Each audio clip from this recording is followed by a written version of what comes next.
Hello everyone, আমরা কিছুদিন আগে মন্দারমণিতে ঘুরতে গেছিলাম আর এই রিসর্টটাই ছিলাম। আর এই রিসর্টটা খুবই সুন্দর, 6 স্টার নাম। আর নেক্সট টাইম গেলে তো এই রিসর্টটাতেই থাকবো। আর সেদিন রাত হয়ে গেছিলো অনেকটা ফিরতে, তাই জন্য আর কোনো ক্লিপ নেওয়া হয়নি। পরের দিন সকালে সুইমিং পুলে সবাই মিলে নেমে গেছিলাম, আমরা খুব মজা করেছি। আর ওকে দেখো জলে এমনভাবে ঝাঁপ মেরেছে, ওর চশমাটাই হারিয়ে গেছিলো জলের মধ্যে, তারপরে আবার খুঁজে পেয়েছে। বিকেলের দিকে আমরা বেরিয়ে পড়েছিলাম সি বিচের ধারে, আর এত সুন্দর লাগছিল ঢেউগুলো।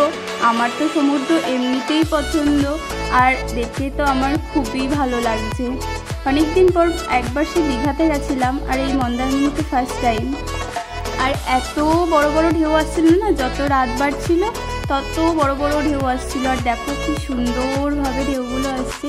বিচের ধারে বসে বসে আমরা চা, কফি, স্ন্যাক্স অনেক কিছু খেয়েছি, কিন্তু ওইগুলোর আর ক্লিপ নেওয়া হয়নি।